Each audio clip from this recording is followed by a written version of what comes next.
Good afternoon, everyone. Thank you so much for spending another wonderful afternoon with us. We greatly appreciate your time. My name is Erica Bracy, and I manage Launch GSU, your student business incubator. And I thank you all again for giving an hour of your afternoon to us here at Launch and investing in yourself. Today, we are speaking on the topic of the art of public speaking.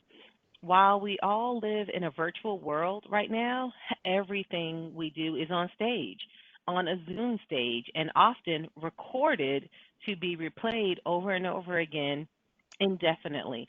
So it is absolutely imperative and important that you practice and be comfortable speaking.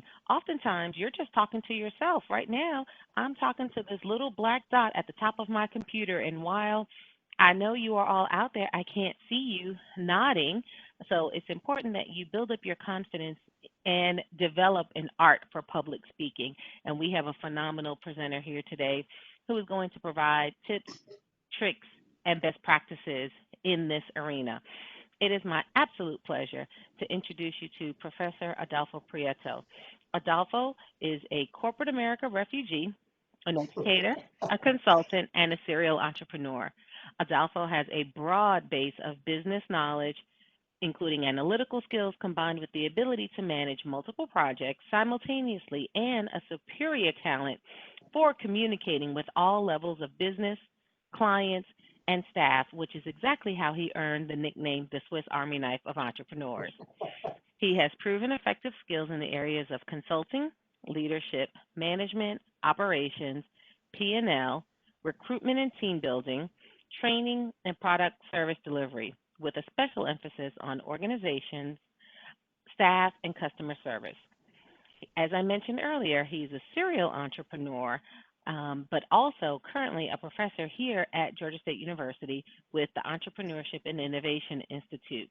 But most of all, it is my pleasure to be able to call him my friend. So, without further ado, it is an honor and a pleasure to introduce you to Mr. Adolfo Prieto.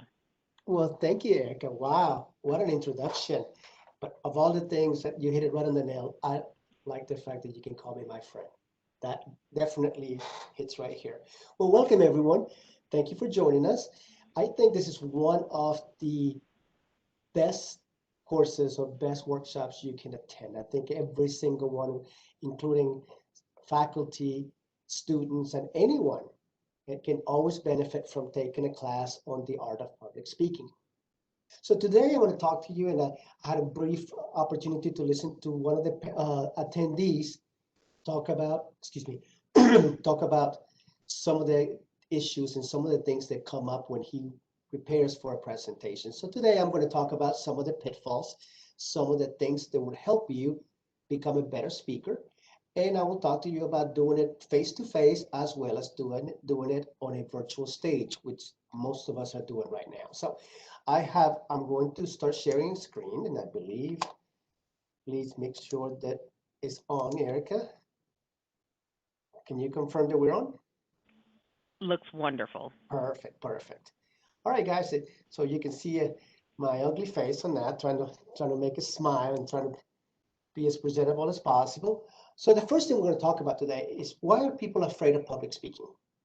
And I don't know if Erica, can you please open up the mics to see if anyone wants to give us some of their opinions? I know Patrick. Patrick, why do you think people are afraid of public speaking? Absolutely. I think Yes. it's just the fear of how you will be perceived, probably, Okay, uh, that's a good one. Yeah. or you, or some mistake that you might make. Kind of you're kind of conscious all the time because you're in front of too many unknown people. I mean, it could be different if you know the people very well that are in the audience, but I think it gets worse when you don't know the people. That's a great one. Those two are great. How about you, Jessica? What do you think are reasons why people are afraid of public speaking?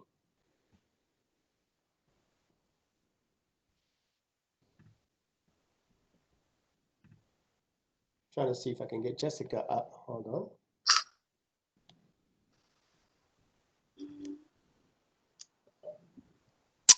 having a little difficulty there.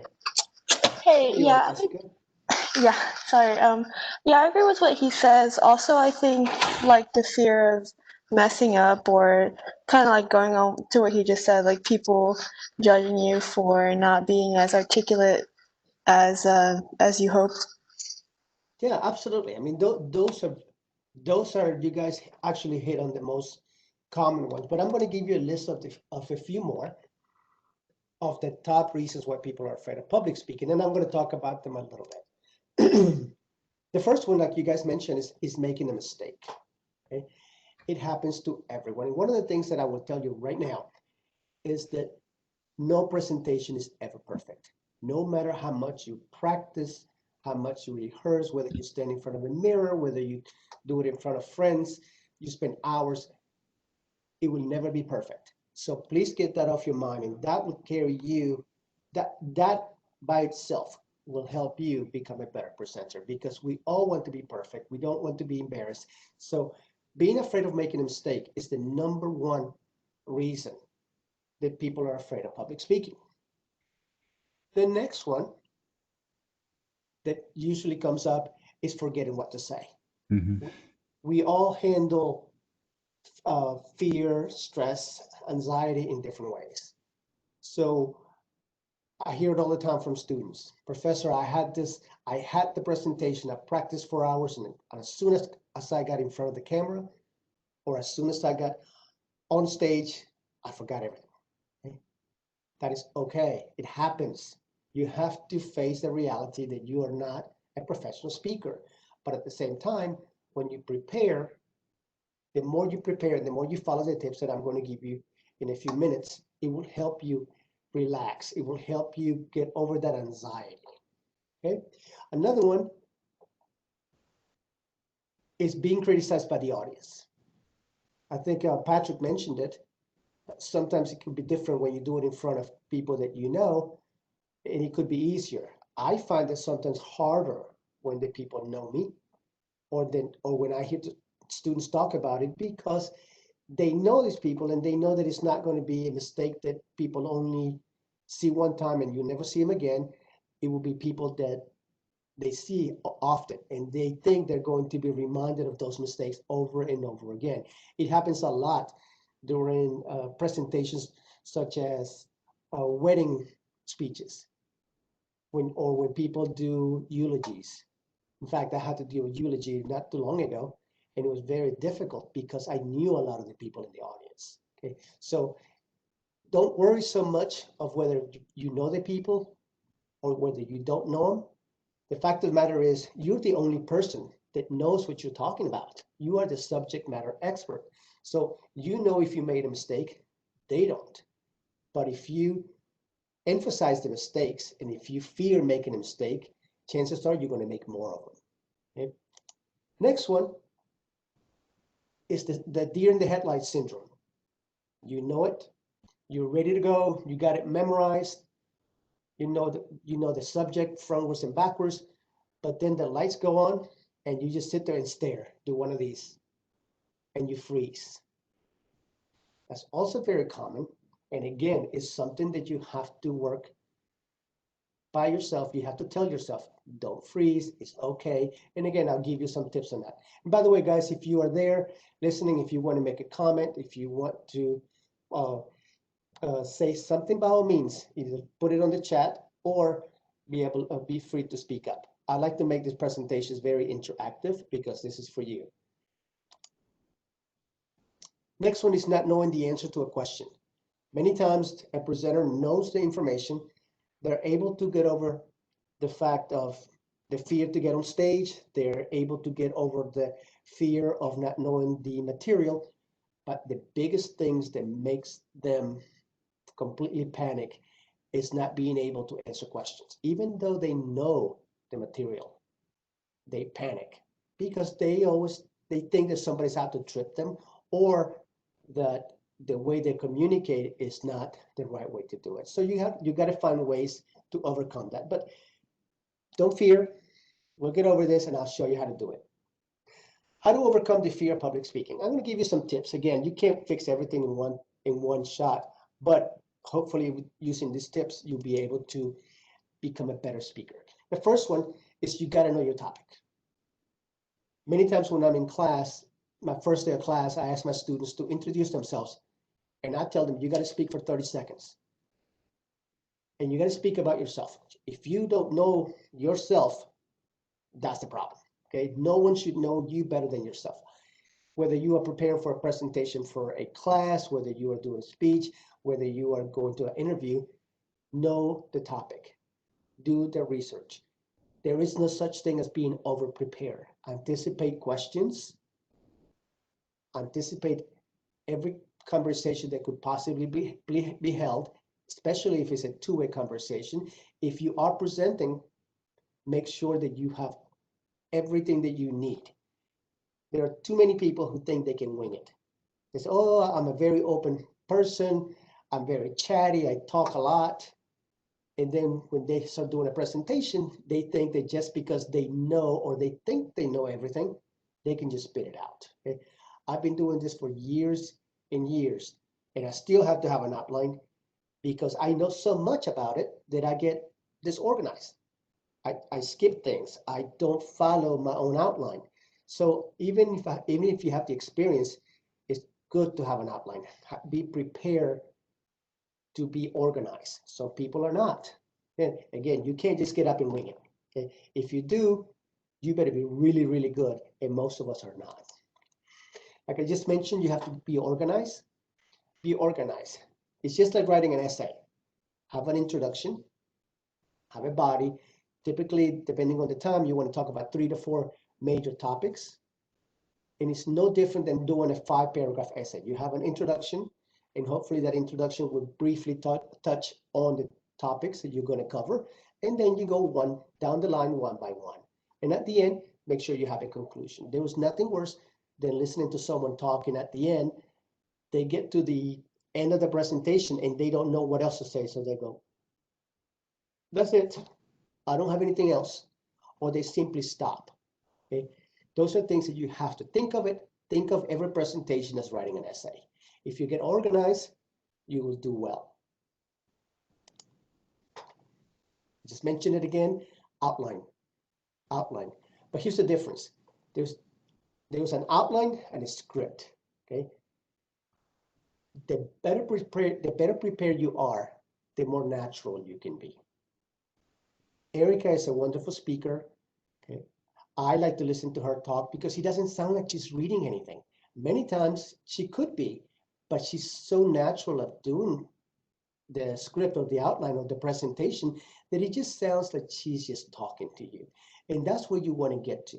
You want to get to the point that people are not sitting there watching you read a piece of paper. It is horrible to be doing a presentation when everybody can tell that all you're doing is reading or you're following a straight word by word outline. There are very few of us that can write an outline in such a way that it sounds exactly like we are. So make sure that you have an outline and not a script. Another thing to become a better speaker is to engage the audience. Just like I did, I asked Erica, I talked to Erica when I said thank you for introducing me. I asked Patrick to jump in and give me some input. Same thing with Jessica. You want to get people engaged. You want to make that connection. If you are live, if you're face to face, you want to make eye contact. If it's possible, you want to be able to approach them. Nowadays with social distancing, but you want to be able to approach, look at the person in the eyes and make a contact, make that connection. Okay, you want to engage the audience. It's not a very pleasant presentation when you just get up, talk, say your thing, you introduce yourself, you speak, you say thank you, and you walk off. It's not personal at all. You don't leave anyone with anything of essence. Even if your information is great, if you don't make that personal connection, people are not going to get it. Patrick mentioned it. He practices and practices. Well, Patrick, you got to practice some more. You got to practice to the point that you get so comfortable doing it. And let me emphasize on practice. Practice means practicing the right way.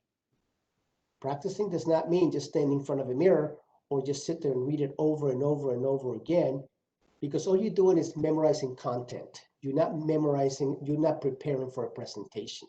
Okay. When I mention practice for a presentation in public speaking, I'm talking about make sure you have a good introduction.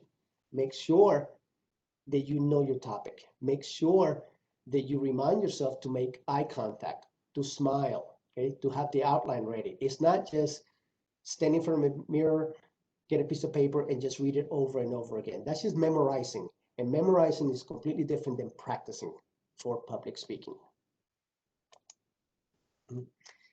Something that you got to find, and it's a little more difficult when you're doing it online, is to find what I call warm eyes.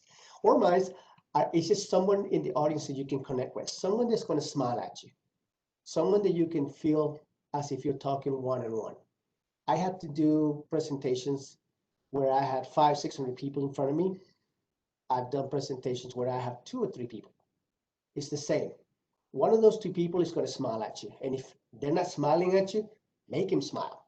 Say something to create that connection. Once you create that connection, that person is going to relax. That person is going to be there to help you if you get lost. That person is going to be there to make you feel a little more comfortable if you get nervous. But if you're just staring at the back of the room, or if you just sit there and stare at one person, everyone in the room is also going to get tense. They're not going to have that connection with you. So if you're doing that, you are doubling, tripling, and multiplying the problem. Okay. So if I'm here, let's assume that I was doing a presentation in front of an audience, I would not be looking straight at the camera like I'm doing now. I would be looking to the left. I'll be talking to the first person in the front, and then I'll slowly, in a very relaxed way, I'll move around. I'll look the other way. I'll look to the people in the front.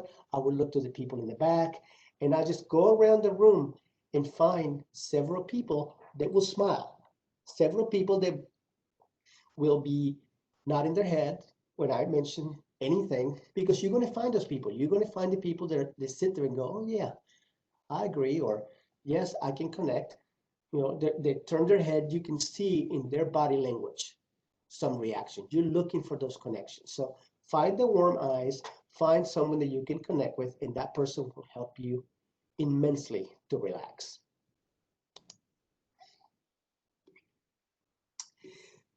The next tip, which is probably the most important one, is to smile. Smile will conquer the world. Guys, when you're presenting, I know you want to be serious. I know you want to be professional. I know you want to put your best face forward, but that face has a smile. You have to smile. It doesn't matter how serious the conversation is. If it's presented by somebody friendly, unless you are delivering really, really bad news or something horrific, okay, you know, there are exceptions to everything, but you still want to be likable. You still want to be friendly, engaging. You want to draw people in. And when you sit there and you just have that serious face, hi everyone, my name is Adolfo Prieto and I'm here to talk about public speaking. I could speak completely proper. I can have all the documentation that to support my argument. I could memorize every detail. I could be ready for every question. I could have every answer. But if I look like a robot, if I don't show that I'm human, that I'm in touch with you, it's just not going to stick. It's just going to look awkward. It's going to look uncomfortable. So smile. If you get lost, smile. If you stumble, if you made a mistake, smile and just keep going. The next thing I want to talk about is space fillers. One of the many results of getting nervous, of anxiety, of problems with public speaking is the use of space fillers. When we get nervous, and if you're not used to standing and talking in front of people, you will use a lot of space fillers. What are space fillers? Space fillers are words or sounds that we use when we get nervous or when we speak. And many of you, especially some of the younger students, I see that you guys constantly use space fillers. Space fillers are words that I mentioned, and there are three things that happen when you use space fillers. You will sound unprepared. You will sound completely uneducated, and you will find that everyone will think of you as immature. There's nothing worse than listening to someone whose every other word is like, like I'm going to talk today about public speaking, like it's one of the biggest fears that people have, like people get really nervous, and and they start thinking, and they cannot talk, and they go like and you know what I mean, when you start sounding like that, it's just horrible. It's horrible for the audience. They will completely ignore the message that you're trying to convey. They will completely ignore the purpose of the conversation, and all they will hear is like, you know what I mean? Like, how many of you have had a conversation? Even just think of yourself when you're talking to everyone around you, and all you hear is like. It is annoying. It is distracting. It makes the person sound like a 13-year-old girl. Like. Okay, stop doing that. So I'm going to give you a list of common space fillers that many people use. And if you just listen to yourself talk, you will be able to find them in not only yourself, but everyone around you, and you will be able to eliminate them. The first one is like I mentioned, like. Next one, uh, um, you know, know what I mean? I mean, I guess, I guess. Okay, okay, okay, okay. People talk like that. And I'm sure you know many people who constantly use these. All these are, as human beings, we get nervous. And when we get nervous, we want to hear, especially when we're making a presentation or when we're talking to a group, we are afraid of silence. So what happens is, if we get nervous, if we get lost, if we forget what we're talking about, if something is distracting us, anything that happens during that presentation, we want to hear ourselves. So what we do is we insert these space fillers so that we can feel like we are continuing to talk, but in fact, all that is doing is distracting the audience. There is nothing more powerful than silence. Instead of using a space filler so you can continue to hear yourself while you're thinking, like, I'm sitting here thinking of what I got to say next.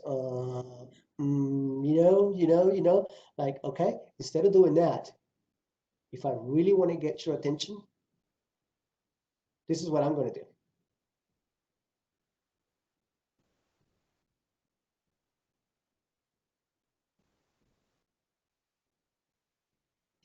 That silence is very powerful.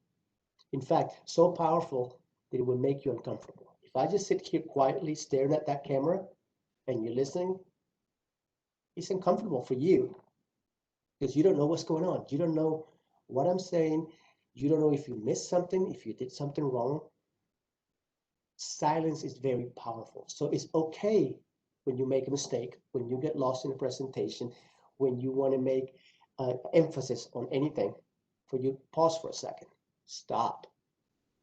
Use the silence as your friend.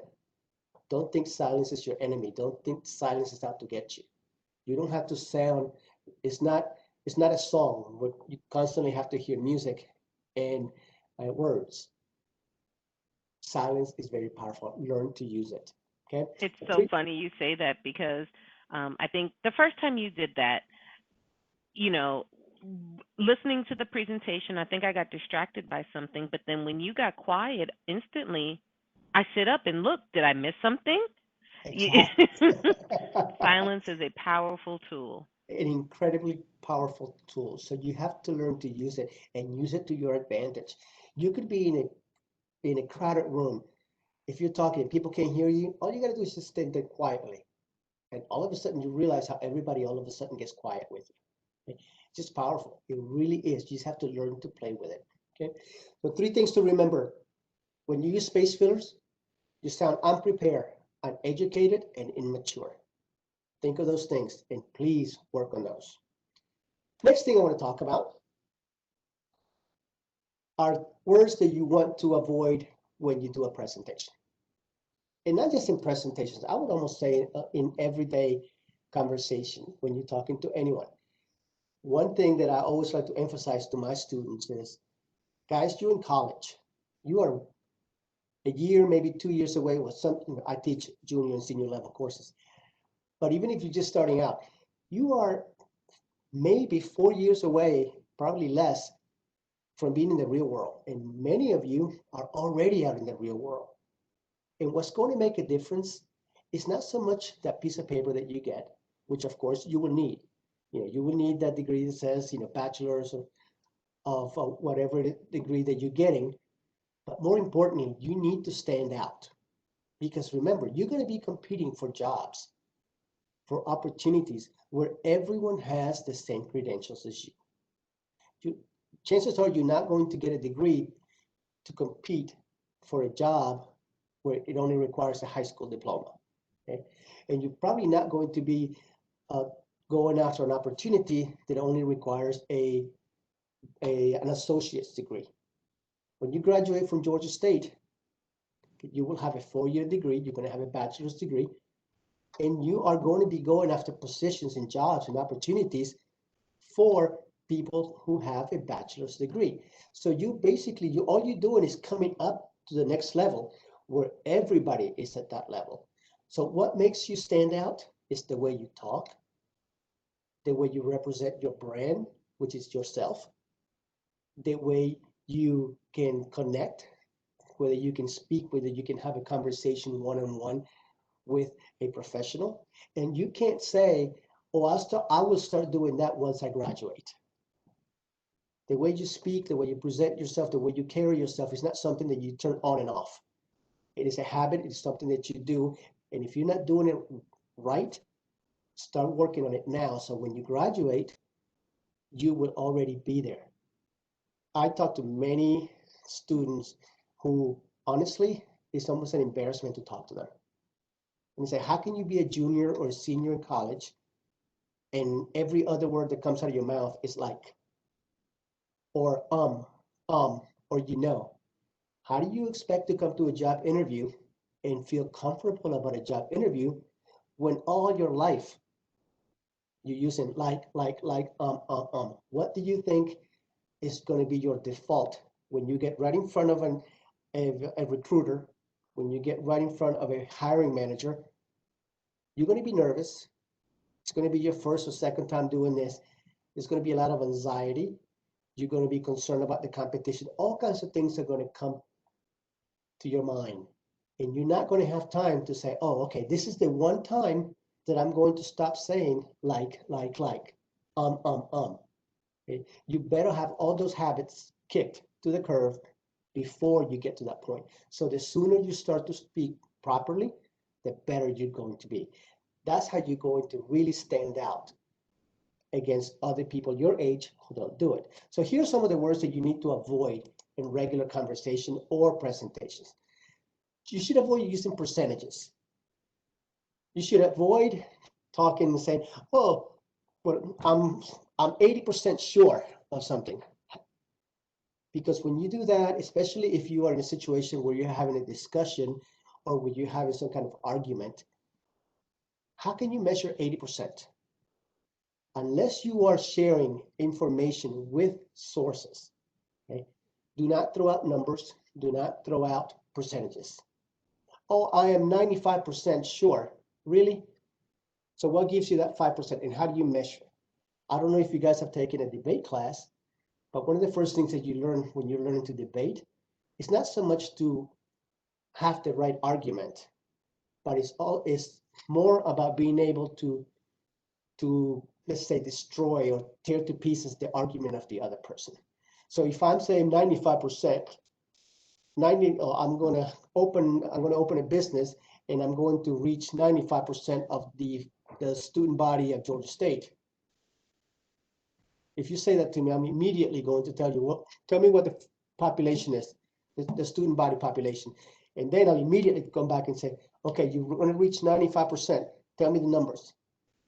Immediately, you're throwing numbers just to sound impressive, but actually what that does is takes credibility away from you. So stay away from using percentages or numbers unless you have the true data behind it. Okay, sometimes you have to use that, especially when you're in finance, when you're throwing out numbers, but you have the data right there with you. But in general conversation or general presentation, avoid percentages.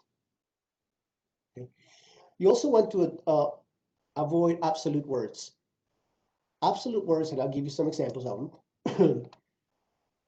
Everybody, everyone.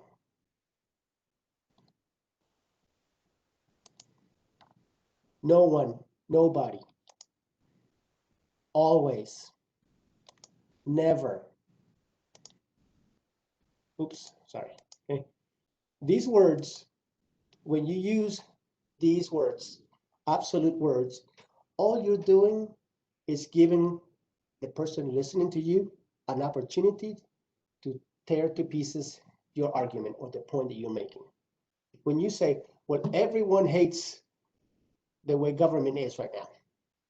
No, if I can find one person who doesn't, I immediately eliminate your argument because you said that everyone does. If you're having an argument with your significant other, okay, well, you're always late. If that person can tell you one time, just one, that that person was not late, guess what? Guess who lost? You are. If I say, well, you never take me anywhere I want to go, or you will never do anything I want, that person has to do is just one time where they did what they want to do and they win. And that's all they have to do. They don't even have to be right. You could be absolutely right in what you're trying to say, but the fact that you're using absolute words, you will lose that argument. You will lose your credibility. When you are presenting, when you're saying, well, everybody understands this, not everyone understands what you're talking about. Yeah? And people will be thinking the moment you use absolute words, it's a trigger. It's like a switch where people are going to check in their minds what you're saying. So if you say everyone, they're immediately going to think, no, not everyone, and immediately stop listening to you. If you say no one, they're like, well, I don't think that way. Immediately stop listening to you. Always. No, not always. Never. Never. So avoid these absolute words. These type of words will destroy your argument, destroy your position, and will take credibility from your presentation.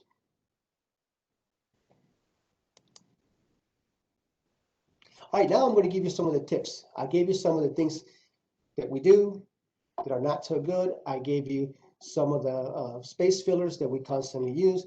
Now I'm going to give you some tips on how to be a better presenter.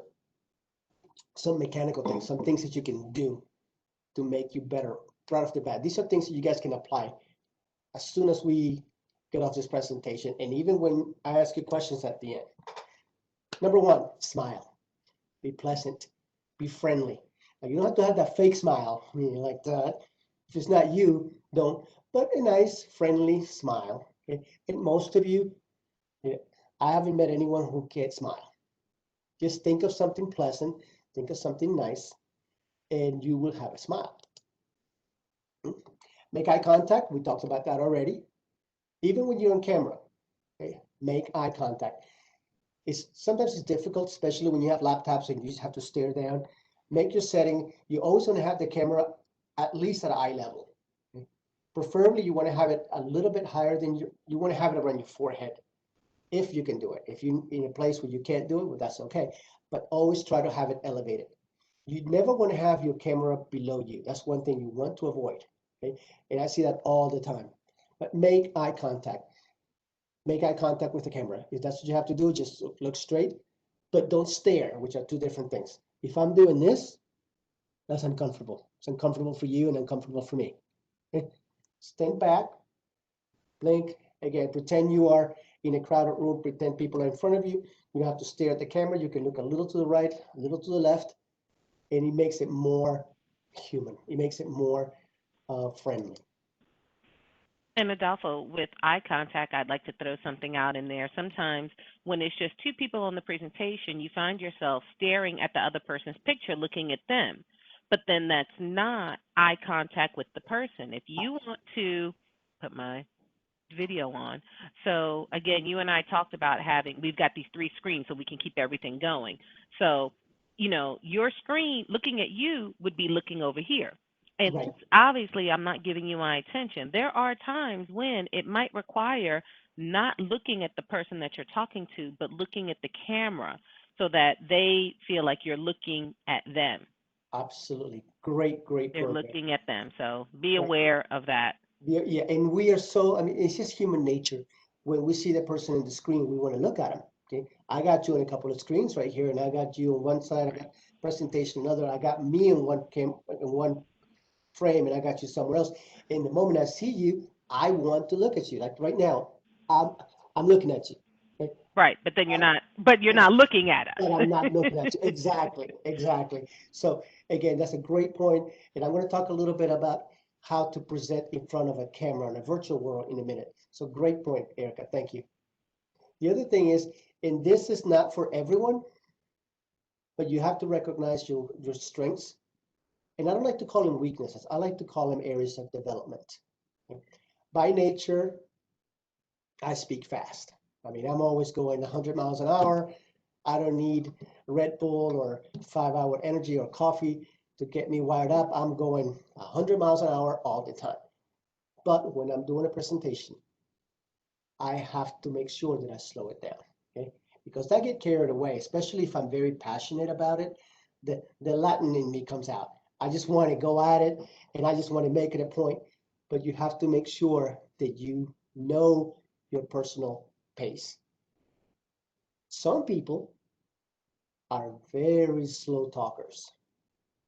And if you are one of those people that talk like this, and I am sure you guys have some professors who sound like this, whose tone does not change at all, and they sound like this for 2.5 hours.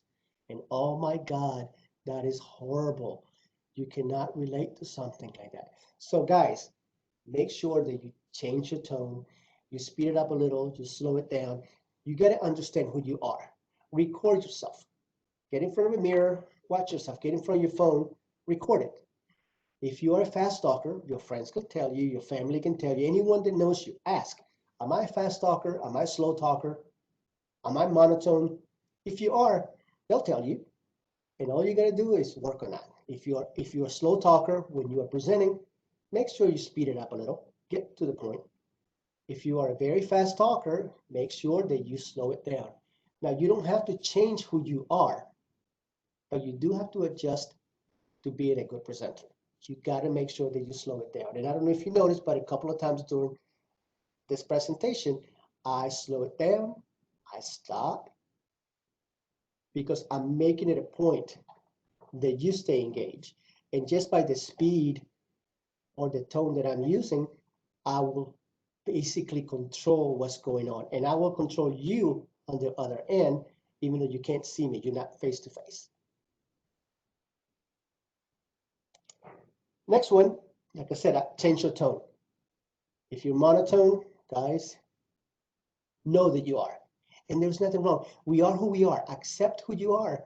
Just make sure when you are presenting, you adjust to your audience. That's all I'm saying. You don't have to be the same. Here's a little tip that I got from a person who I learned public speaking from, and this is a paperclip. You get a paperclip. I got one right here. Sometimes I can even do a coin, use a dime or a penny, something very small.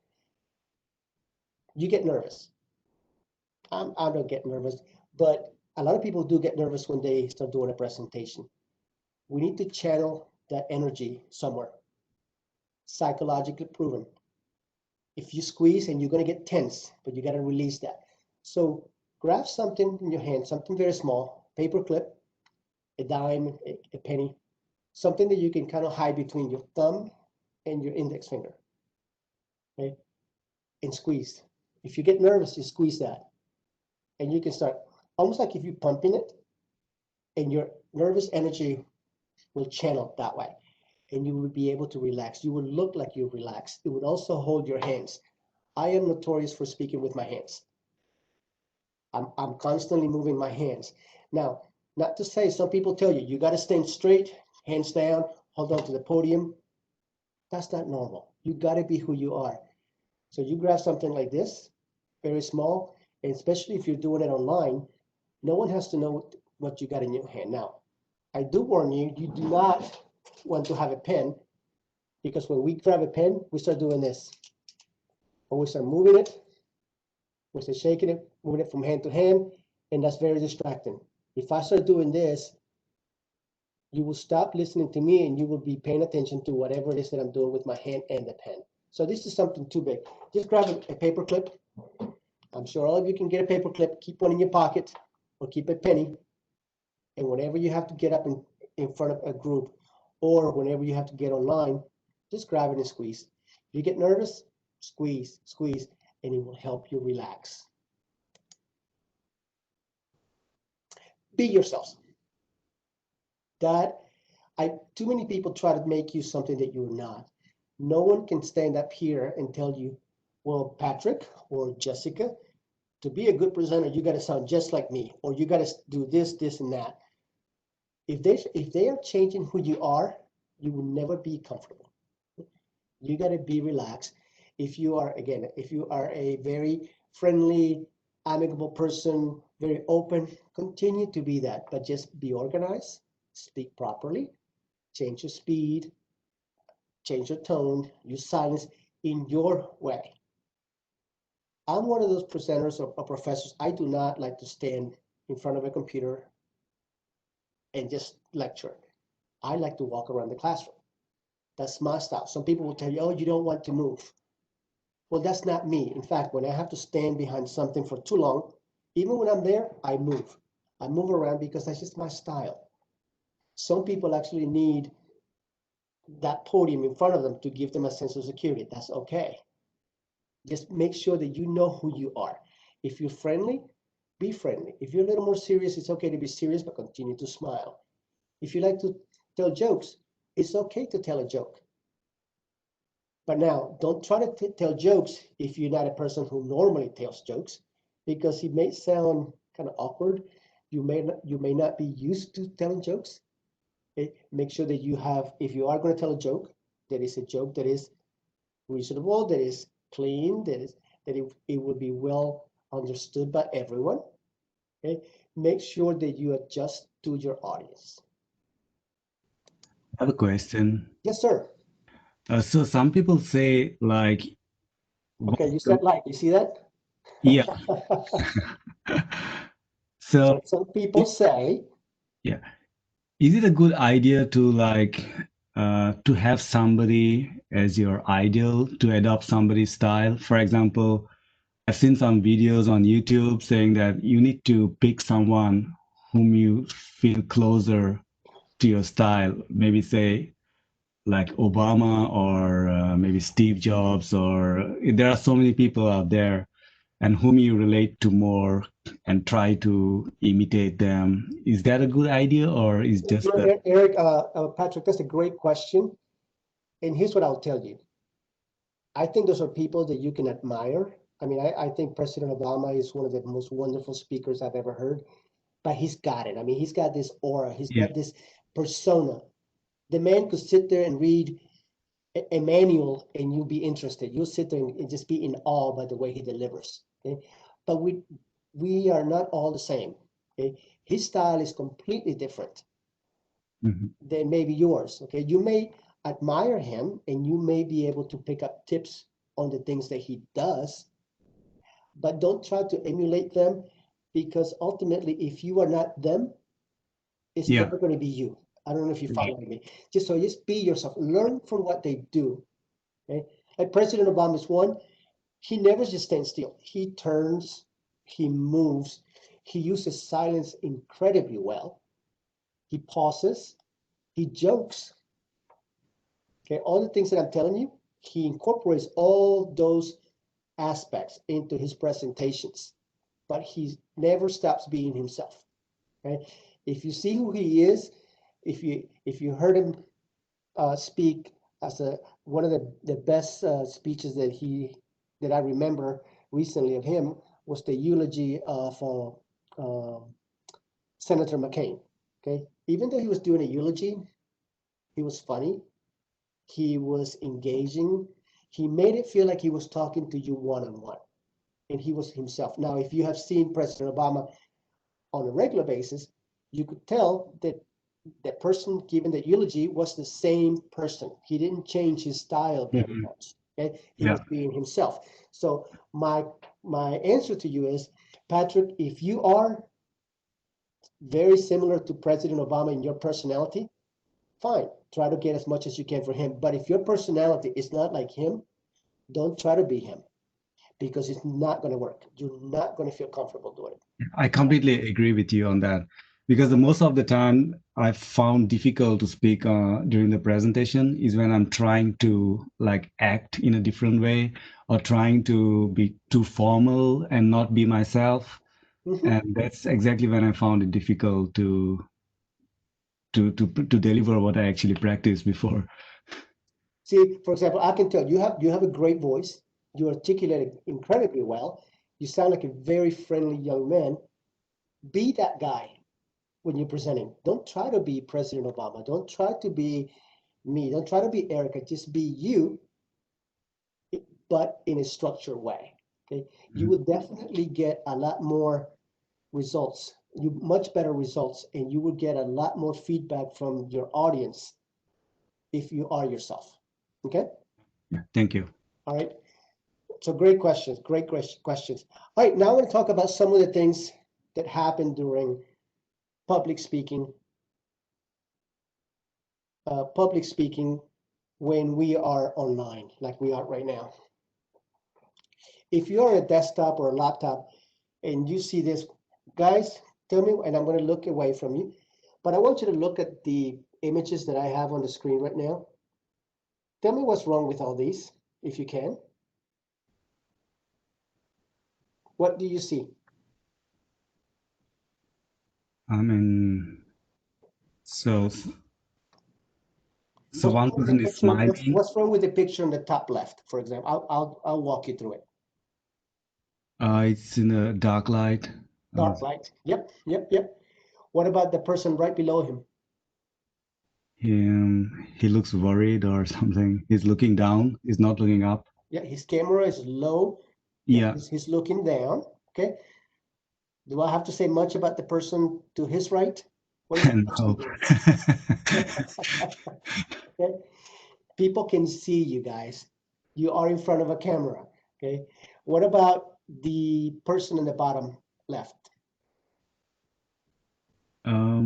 He's better than others, but I think there's only reflection on his glasses, and Yes. he's a bit. Good job, Patrick. A lot of people don't get that. People talked about the background. People tell me all kinds of things, but they don't normally say that. And that to me is just so obvious. Okay. If you happen to be somebody that wears glasses, guys, before you join a meeting, make sure that your camera angle does not reflect your glasses. Mhm. You may have to raise your camera, lower your camera, maybe turn it to the side, but make sure that your glasses do not reflect onto the video. Okay. What's wrong with the person in the top right?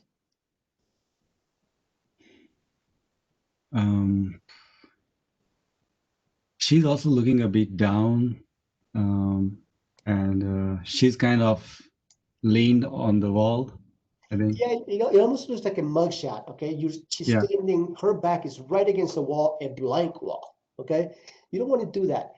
Yeah. It's just not a comfortable look. Okay, what about the person at the bottom right?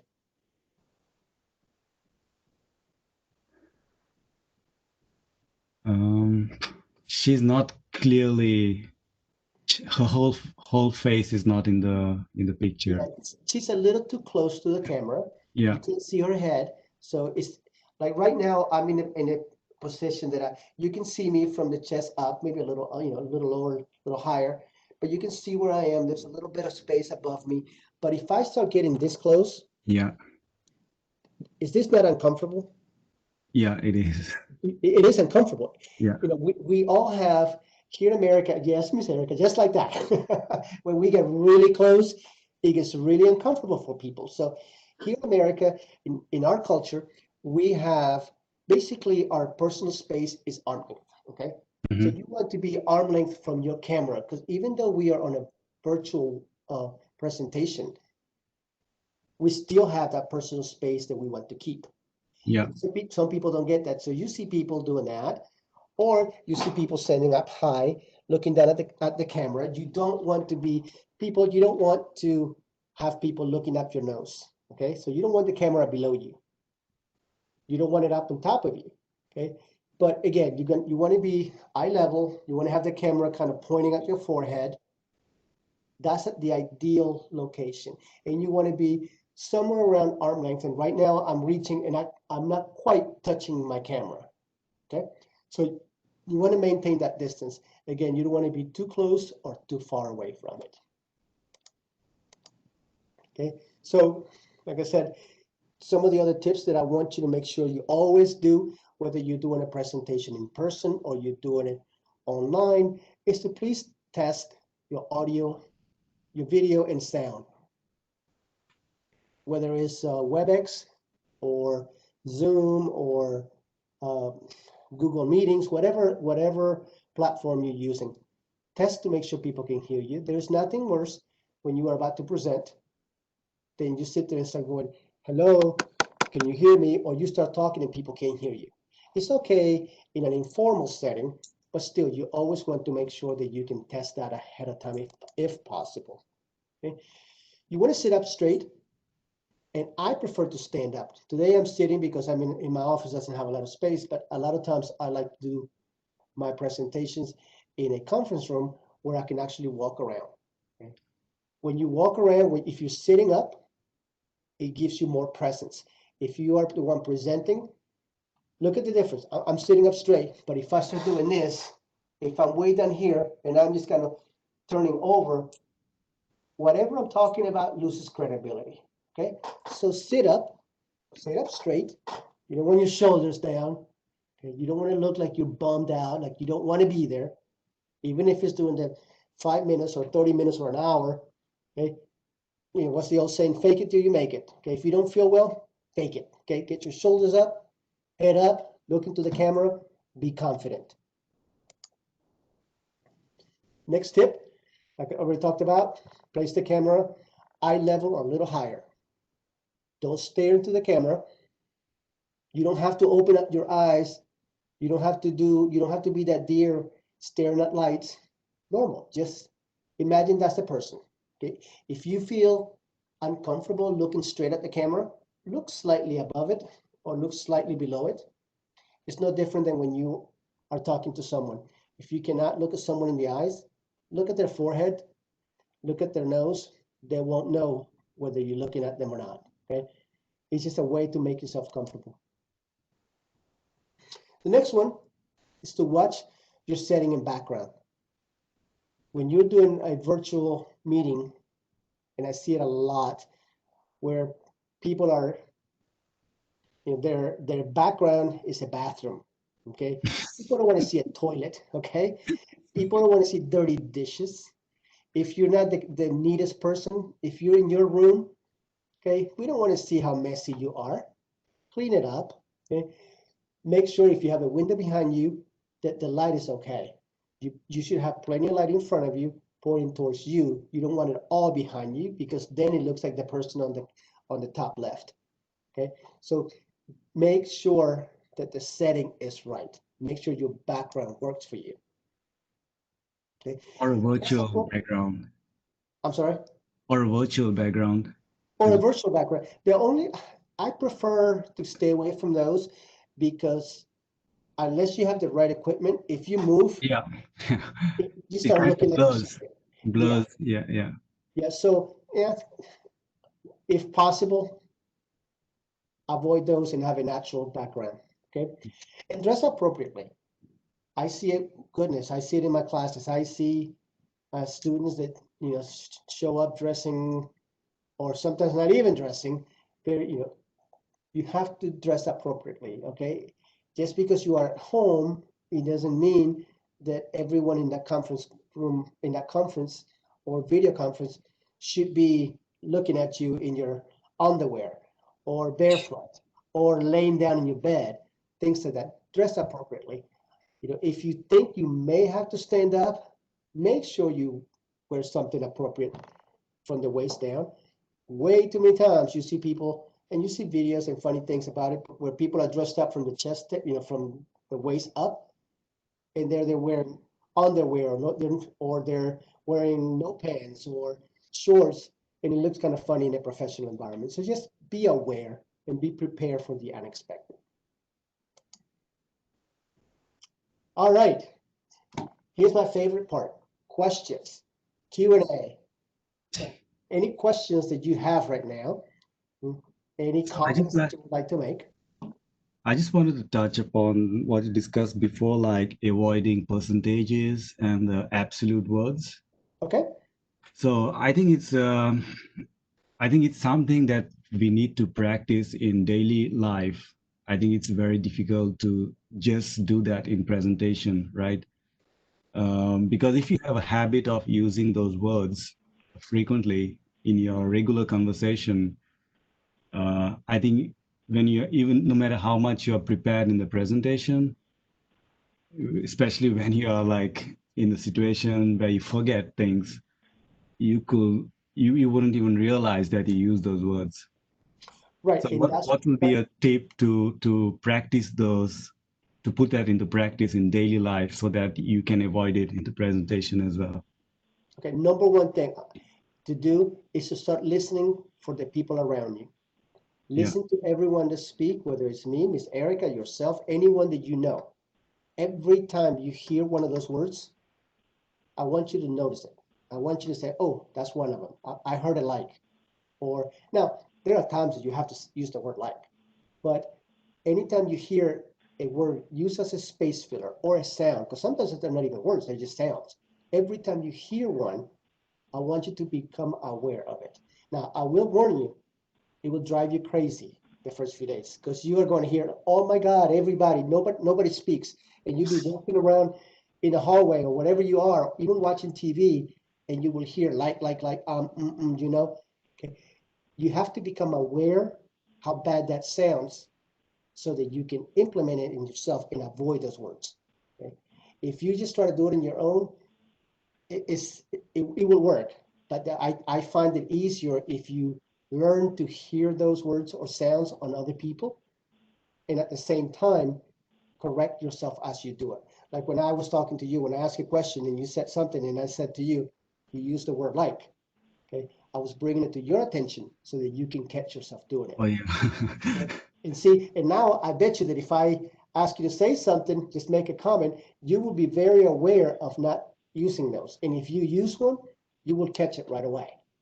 Hmm. So that's something that you have to do. That's something that you have to make a conscious effort to change the way you speak. And you can't wait until you do a presentation. If you try to do it only during a presentation, I can almost guarantee you that you will use them, because that's the one time where you will be nervous, where you're not in your safe environment, where you're not truly being yourself because you got all these things going on, and your default, your body will default and your mind will default into speaking the way you know how. Yeah. And the moment you make a mistake, you will use the like. There's one more thing that I didn't cover, and I'm going to add it for the next time, is if you're making a presentation and you make a mistake, don't tell people you made a mistake. Hmm. Many times people will not even notice. You just keep going. And even if they notice, if you just continue as if nothing happened, guess what? They're going to second guess themselves and think that they're the ones that misheard something. But if you make a mistake and, "Oh my God, I made a mistake. I'm so sorry. I can't believe I did this." Well, guess what? You're letting them know that you messed up. And many of them probably missed it the first time. But if you're apologizing and you keep asking for forgiveness or keep bringing it up, you're going to emphasize the fact that you made a mistake.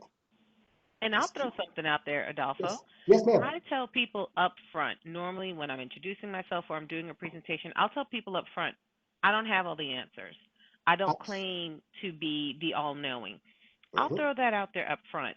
And one of my tricks, if someone asks me a question and I don't know the answer, don't the instinct is to freeze up and maybe make something up or to try to come up with an answer. Be honest. You're Mhm. human, and this works for me. You'll have to figure out what works for you. If I don't know, if I really don't know the answer, I'll just say, you know what? That is a phenomenal question. You have stumped me. Does anybody else in the audience happen to Perfect. know? I was just going to mention that. Throw it back Al- out there. Always reflect and just bounce it back and say, you know what? You know what? I don't have that. That's a great question. Maybe somebody else can help us with it. And if nobody does, if no one does, Mhm. then you can say, you know what? Why don't you see me after this is over? Let me get your information. I don't know, but I will find out. And I'll find that and I'll get back with you. Hmm. Perfect. You don't Absolutely. always have to claim to be the expert. You can be the smartest one. You know more, as he mentioned, as Adolfo mentioned, you know more than anyone else in the audience, but you don't have to claim to be a genius. Right. Absolutely. Absolutely. And again, it's about being you and about being human. You're not expected to be perfect. No one, if they do, their standards are just uh, unreasonable because we all make mistakes. We are all human, and they're not going to judge you as hard as if you sit there and lie and then you come up with a big lie and they know that you're lying. Then you really look bad. So it's better Yep, to then say, they call BS. yeah, then they call it for BS, right? And many times you have people who just make it a point to contradict you, and you will find those. Okay? You will find people who, no matter what you say, they will find a way to get argumentative with you. But you just got to learn to reflect. Say, you know what? If they're getting to be a person that is interrupting you, say, you know what? Appreciate it. Let's hold your questions until the end, or I'll get back with you, or I will talk to you after the presentation. Always, the one thing is you got to stay cool. You got to stay in control. And again, like Erica just mentioned, you don't have to have all the answers. You can say, you know what? I don't know the answer. Maybe someone else that is present can help us with that. And if not, we can meet afterwards or send me your information and I will be happy to look for it and I will get it to you. Okay.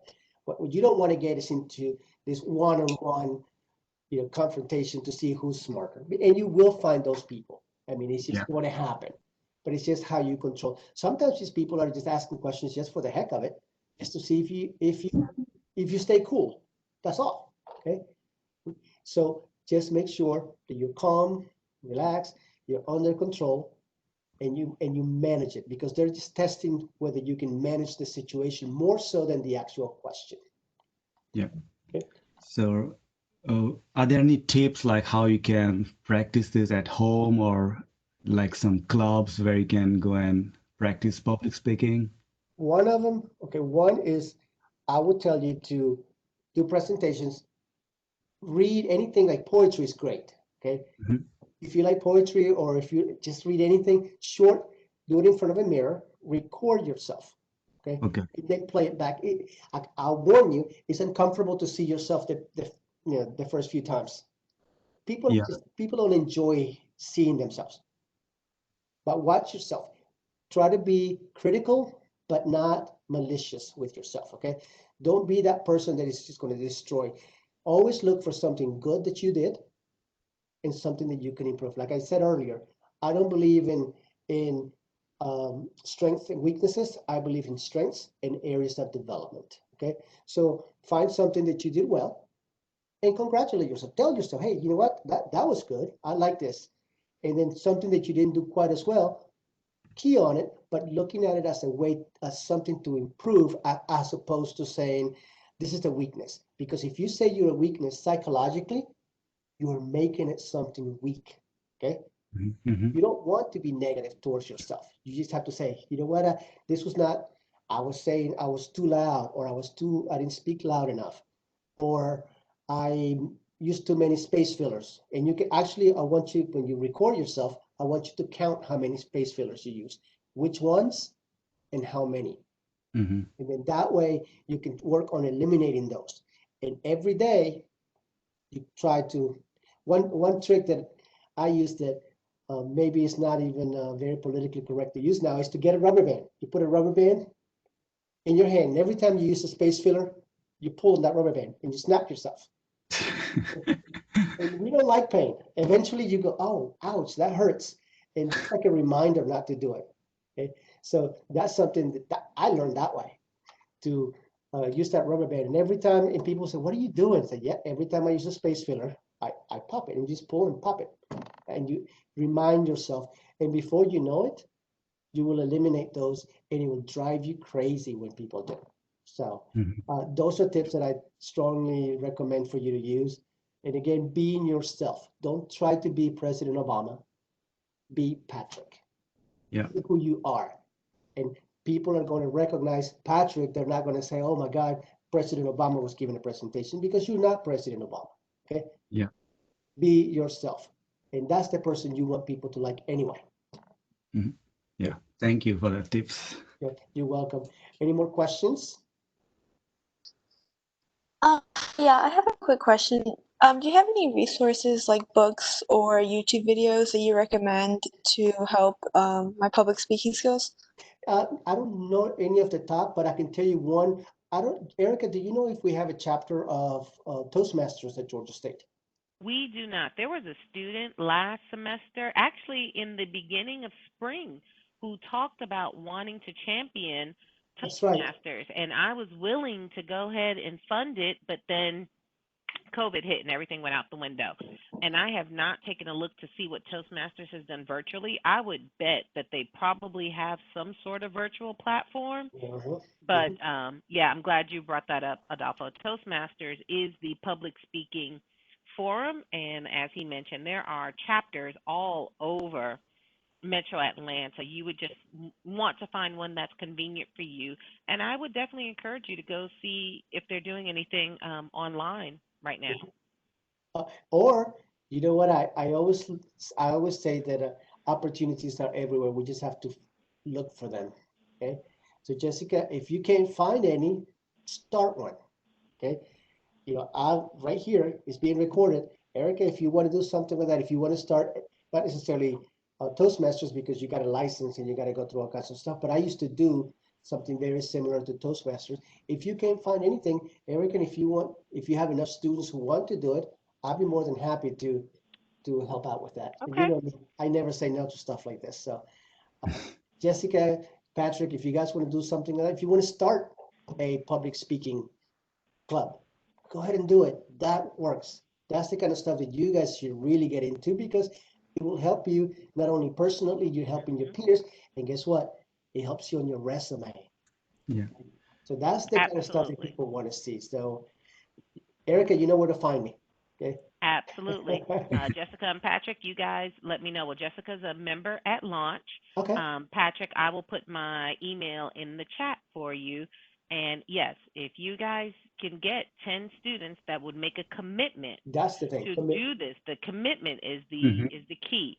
I'd be happy to get with Professor Prieto, and we can make that happen. Yeah, Yeah. Cool. because That's there's definitely a format for Toastmasters, which is wonderful.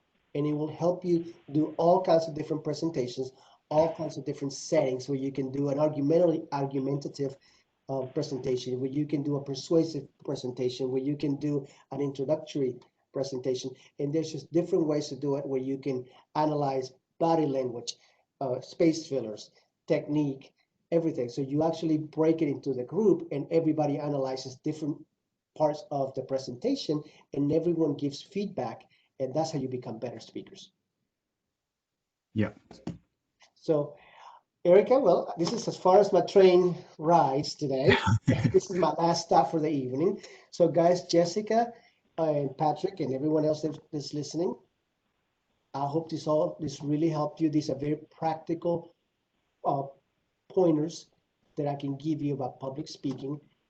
Just don't be afraid. Smile. Remember to watch the space fillers.